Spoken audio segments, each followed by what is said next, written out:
Bonjour et bienvenue au podcast Performer autrement au quotidien, le podcast où on jase de la performance qui revitalise plutôt que de celle qui épuise. Aujourd'hui, c'est une émission spéciale, le behind the scene du podcast Performer autrement au quotidien.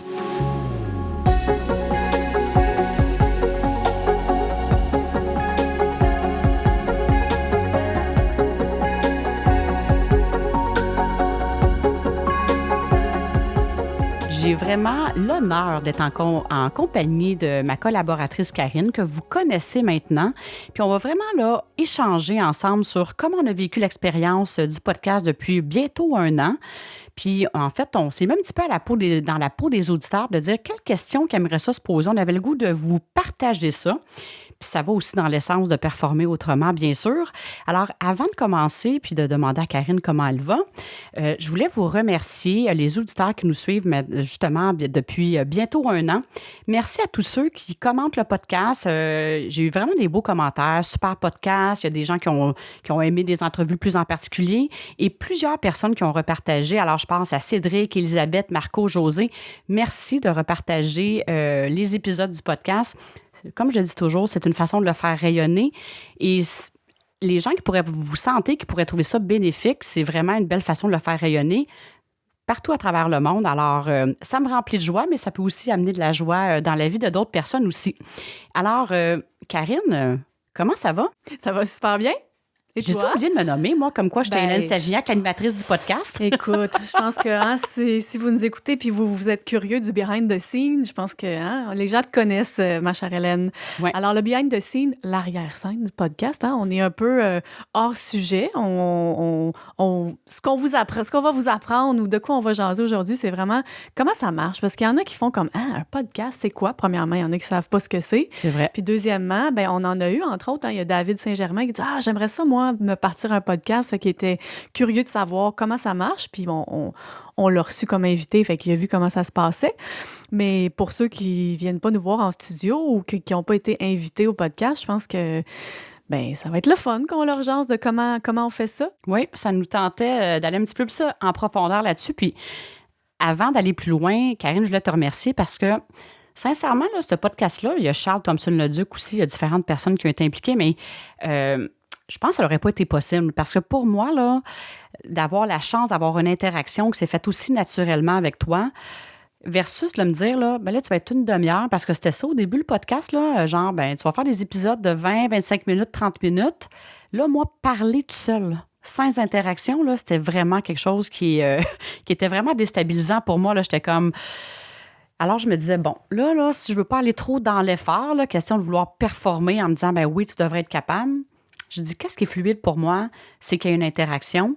Puis c'est parti avec, on va voir, qu'est-ce que tu en penses? On va faire un test. Et puis, ça a été vraiment naturel et fluide dès le départ. Alors, je tenais vraiment à te remercier d'avoir dit oui, sans trop te poser de questions. Et évidemment, pour en parler, un petit clin d'œil à Charles Thompson-Leduc qui a été là dès le départ. Et sans lui non plus, le podcast ne serait pas où il serait là. En tout cas, du moins, j'aurais pas le même enthousiasme à faire ce projet-là. Alors, un gros merci à vous deux. Merci de ta confiance. Puis, j'ai envie de te demander, qu'est-ce qu'on fait? Est-ce qu'on commence par parler de comment on vit ça, notre expérience, ou les étapes? Comment enregistrer un podcast? Bon, mais je te laisse décider celle-là. Par quoi tu as le goût de commencer, toi? Écoute, moi, peut-être que pour mettre en contexte les auditeurs qui comprennent comment on vit notre expérience, je pense qu'on peut peut-être partager le fonctionnement. Oui. Pour commencer.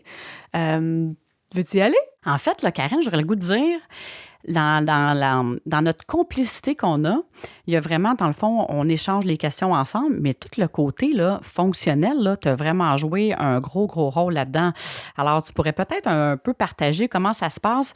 Moi, il y a l'idée, là, le concept de où il est né, on a jasé ça, mais vraiment, tu es très, très, très impliqué dans la logistique de tout ça. Là, puis je pense juste quand il y a des invités, si t'es pas là, moi, oublie ça, là, derrière la console, ça va bien avec le micro, là, mais autre que ça, là, j'ai vraiment besoin de ton assistance. Alors, pour les gens qui nous écoutent, là, peut-être nous dire un peu comment effectivement ça se passe. OK. Je pense que étape 1, c'est déjà d'avoir une idée, un sujet sur lequel on veut partager, puis on veut inspirer les gens, on s'entend, là? Ouais. Sans idée, sans sujet, il n'y a pas de podcast.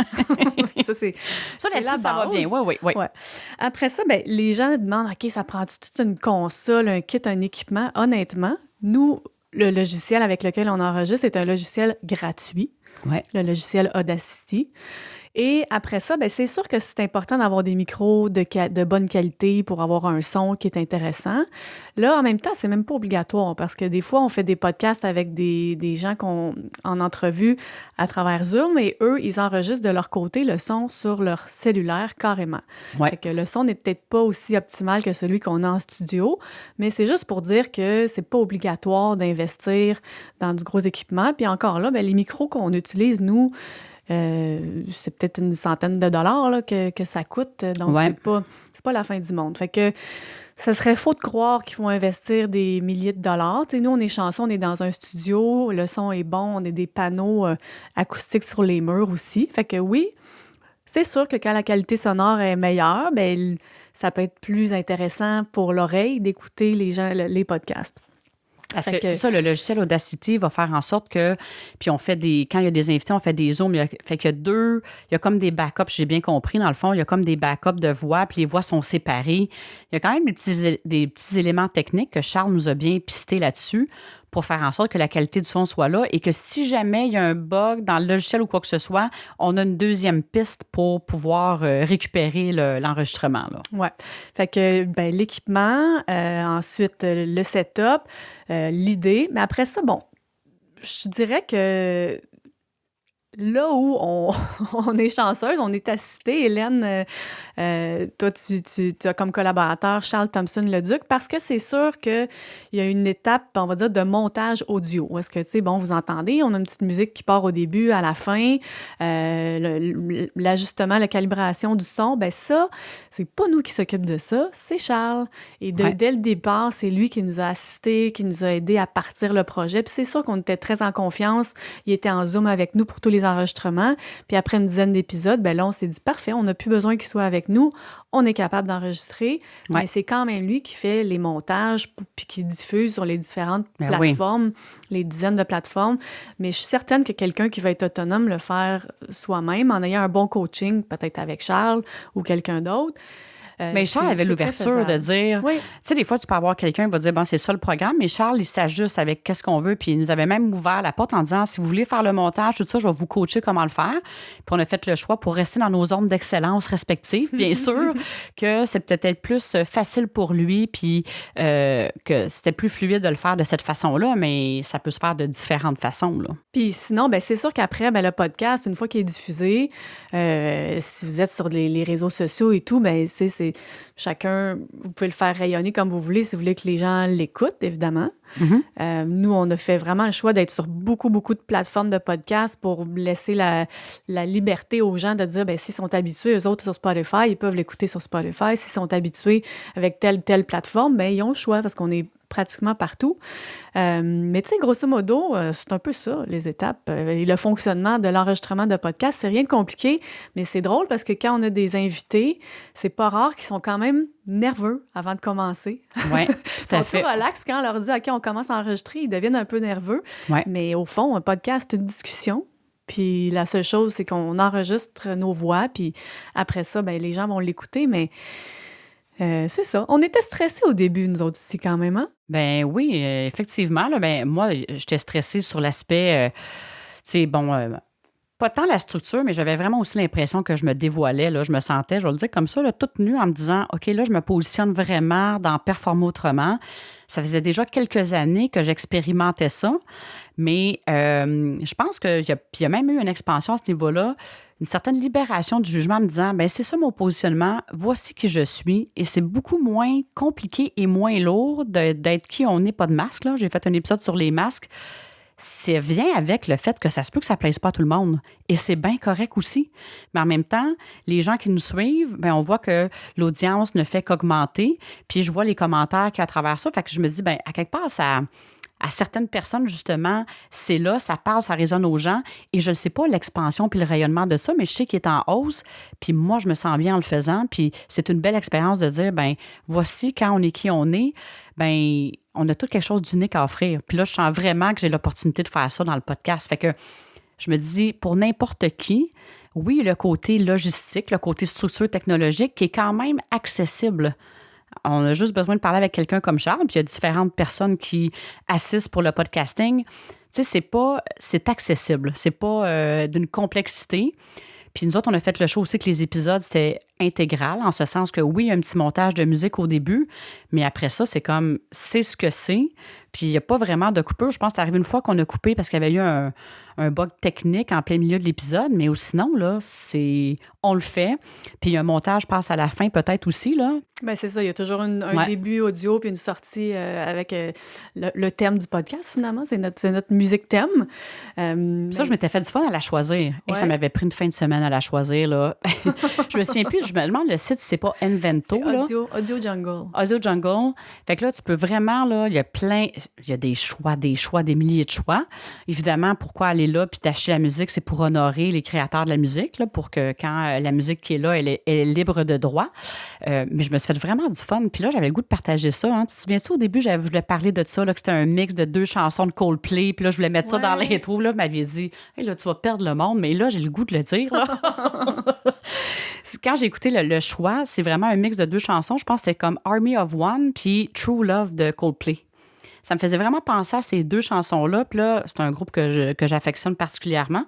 Et ça m'a inspiré pour le choix de la musique. Puis après ça, ben c'est ça qui est toujours au montage. Puis c'est souvent ça que j'écoute là, pour voir l'épisode là, quand on dit, bon, ça va-tu être diffusé? Là? Je le réécoute pas au complet. Là. Je réécoute le début. Puis la musique, elle me parle toujours, le beat qui vient avec et tout ça.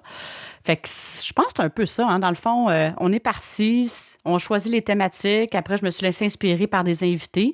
Puis qu'est-ce que je fais, moi, pour préparer les épisodes? Dans le fond, je prépare les questions. Fait que je prépare une base de questions quand on se prépare. Puis après ça, moi, j'étais toujours dit, Karine, les questions que toi, tu as, ça risque que les auditeurs aient les mêmes questions aussi. Fait qu'on l'a fait vraiment, là, il y a une base, mais après ça, on s'amuse dans l'épisode et puis on s'ajuste avec ce qui est là. C'est pour ça, quand tu disais, puis tu as vraiment raison, que c'est pas sorcier, vous parlez d'un sujet qui vous parle, que vous connaissez, bien, je veux dire, s'il y a quelqu'un qui vous pose des questions, vous êtes dans votre sujet, puis à la limite, vous n'avez pas la réponse à la question, c'est pas plus grave que ça. Mais il s'agit de prendre un sujet, je pense, qui résonne, qui nous fait vibrer, puis c'est ça que les gens ressentent, même à travers l'audio. Même si les gens ne nous voient pas, je pense qu'ils peuvent ressentir le fun, la joie qu'on a à faire les épisodes. Là. Ils peuvent voir peut-être ou ressentir le sourire qu'on a quand on le fait. Là. Puis tu vois, pour le côté plus technique, ça me fait penser dans le descriptif des épisodes, pour ceux qui nous écoutent puis qui veulent vraiment se partir un podcast, on va mettre les liens de Audio Jungle pour le choix des, ben oui, bonne idée. des chansons. On peut mettre le lien du logiciel Audacity puis le lien pour rejoindre Charles, même si Charles, on sait hein, que tu es super occupé. Hein? Nous autres, on te fait de la promo. J'espère que ça sera pas trop pour toi. Mais, fait que, tu sais, c'est ça. J'avais envie de te demander comment tu as vécu ton expérience, mais en même temps, je t'écoute parler, puis je sais, je pense que c'est que du positif hein, que tu ressors de ça. Oui, vraiment. Puis ça m'a vraiment appris à mieux me connaître. En fait, parce que même s'il y avait une interaction, puis c'était plus facile pour moi qu'on puisse interagir, soit avec toi, avec des invités, puis ça m'a vraiment permis de me positionner. Tu sais, c'est quelque chose que je veux retourner faire de plus en plus des conférences, puis je trouve vraiment que c'est un bel exercice pour les conférences. J'ai fait aussi le choix dans une action expansion de plus opter pour le rayonnement, je vais dire en guillemets que marketing traditionnel. Puis tu sais, des fois, je me suis fait poser la question, pourquoi tu fais ça? Ça te paye-tu de faire le podcast et tout ça?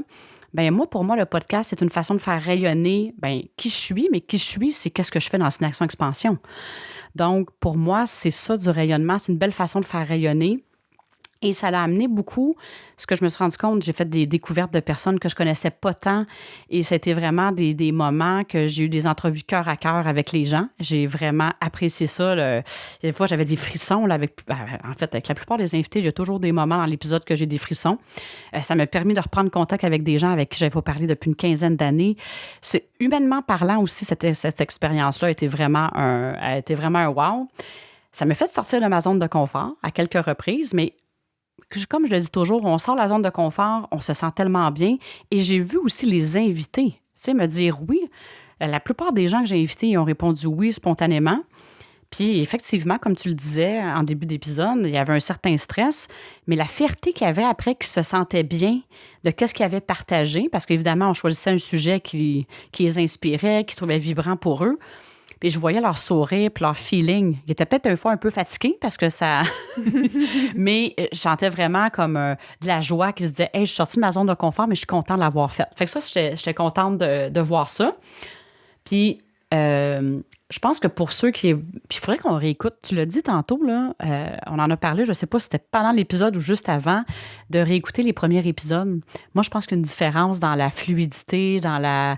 Le plaisir est encore là, même plus. Il doit certainement avoir une différence dans la fluidité qu'on a ensemble derrière le micro. Alors, ça, pour moi, c'est une belle expansion. Oui, après une quarantaine d'épisodes, comme tu dis, faudrait qu'on s'écoute. Sûrement que je dirais, ouais, est-ce que je retomberais dans la performance pour dire, hey, Karine, il faut réenregistrer le premier, ça n'a pas de bon sens. Non. Non, mais je pense que ça fait partie d'eux, puis on le savait que c'était ça, mais à un moment donné, là, je serais restée chez nous à attendre que tout soit parfait, puis me pratiquer. En fait, c'est pas comme ça qu'on l'a vécu. On a pris ce qui est là, puis on prend de l'expansion au fur et à mesure, mais je me souviens clairement au premier épisode que Charles était là, il était traité de Christiane Charret, de l'entrevue, oui. parce que c'était vraiment super naturel pour toi.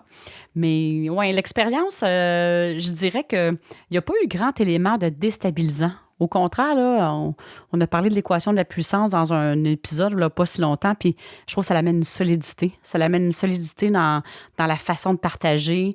Puis c'est ça, les invités que j'ai eu l'occasion qui m'ont fait l'honneur d'accepter d'être sur le podcast, là, ça m'amène ailleurs aussi. Ça m'amène ailleurs.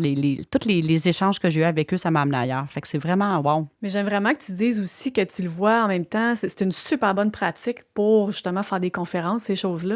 Ouais. Parce que on est dans un environnement, on va dire, sécuritaire, comme tu aimes dire, dans le sens qu'on est toutes les deux dans un petit studio, on discute. Après ça, il y a plein de monde qui nous écoute, mais c'est plus facile de se pratiquer, entre guillemets, comme ça, là, juste toutes les deux, cœur à cœur. Ben oui.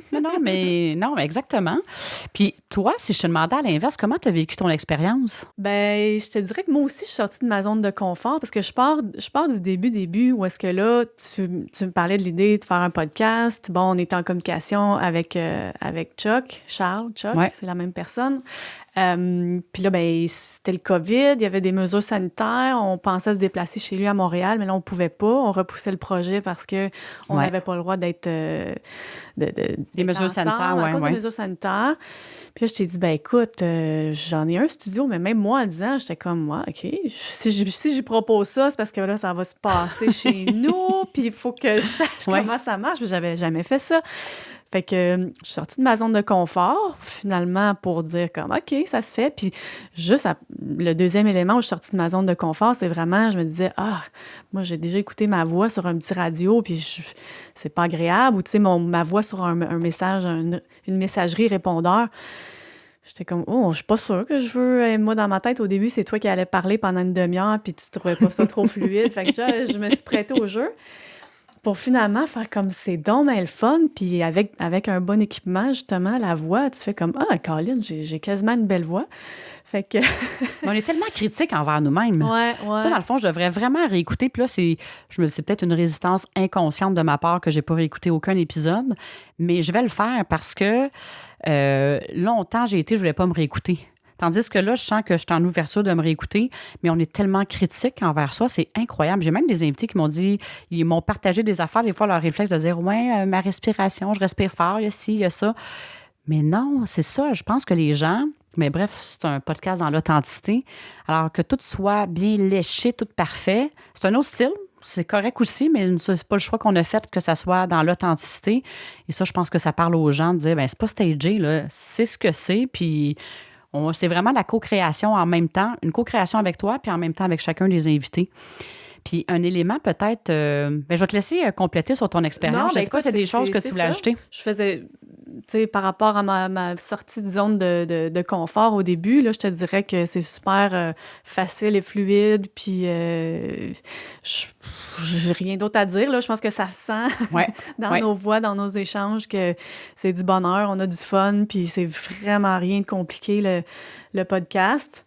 Qu'est-ce que j'aime le plus ou... je sais tout. C'est l'ensemble de l'œuvre. L'ensemble de l'œuvre, Ouais. bien... Puis un élément peut-être, puis je trouve ça fantastique, puis un autre élément que j'ai peut-être pas parlé, du point de vue des invités, ils m'ont partagé aussi des fois qu'est-ce que ça a fait de leur côté, le rayonnement, quand eux autres ont repartagé ou des commentaires que les gens leur ont fait. Ils ont découvert des choses, des fois, sur la personne. Puis moi, ça me faisait vibrer aussi de faire rayonner des entreprises, des entrepreneurs, ce côté-là, parce que des fois, des entreprises que les gens ne connaissaient pas tant, des entrepreneurs que les gens ne connaissaient pas tant, puis c'était vraiment vibrant, qu'est-ce qui était là, puis ça, j'aimais ça vraiment, de pouvoir faire rayonner d'autres entreprises, d'autres entrepreneurs. Puis on ne sait pas de quelle façon on assiste les gens. Puis peut-être qu'on ne le saura jamais, il n'y aura pas un commentaire, mais des fois, je me disais, hey, si quelqu'un avait un projet, puis ça l'a fait allumer sur quelque chose ou ça l'a changé, c'est vraiment wow. Fait qu'évidemment, ceux à qui c'est arrivé, vous pouvez nous le partager, puis on va être contents de vous lire, mais je le sais par rapport à des messages privés que les gens m'ont écrits, des gens que j'ai croisés sur la rue, chez des clients, des gens que je ne soupçonnais pas qui écoutaient le podcast, puis c'est vraiment le fun. L'ensemble de l'expérience est vraiment un wow là-dessus. Alors, ouais, c'est l'ensemble de l'œuvre. On a pris une belle expansion, mais là, c'est drôle parce qu'on dirait que tu parles comme au passé, quand j'ai recevais des invités. Oui. Là, on n'est pas en train de dire que c'est fini, là. Ben non, on n'est pas en train de dire ça, bien au contraire. Parce que, dans le fond, dans les prochaines peut-être étapes du podcast que je voyais, c'est d'aller plus sur le côté qu'on puisse filmer, que ça là, présentement, c'est juste en audio, mais on pourrait faire aussi, le côté audio va se poursuivre, mais que ça pourrait être filmé. Peut-être faire quelques épisodes live. En fait, on est en train de vous partager, là, c'est pas, il n'y a rien, c'est une ligne directrice, on n'a pas rien... c'est nos inspirations. C'est nos inspirations.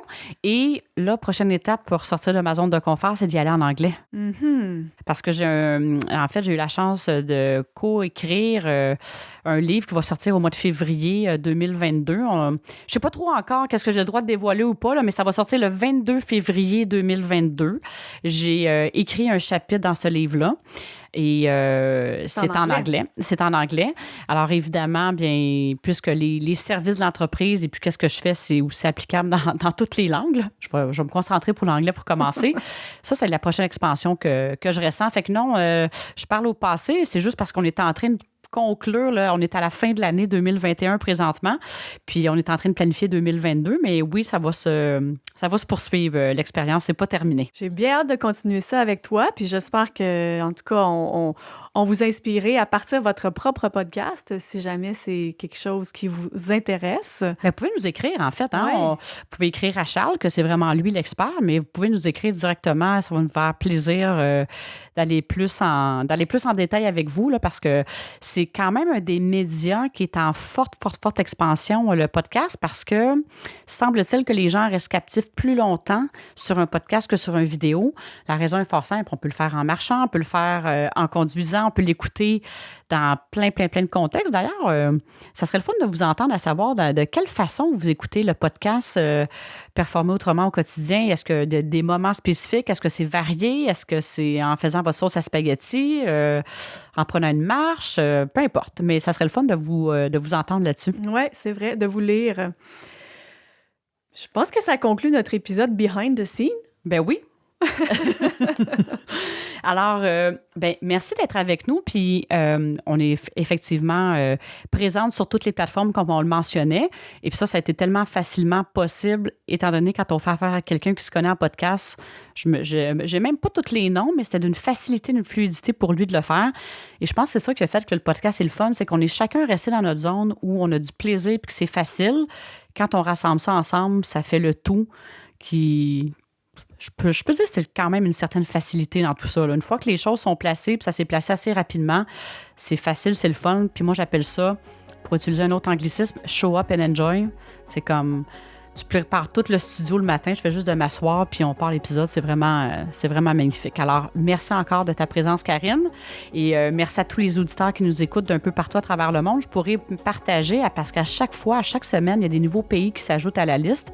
Alors, on aura l'occasion de vous saluer plus en détail dans les prochains épisodes. Alors, sur ça, on va vous souhaiter une super belle semaine et puis au plaisir de vous retrouver très bientôt. À bientôt!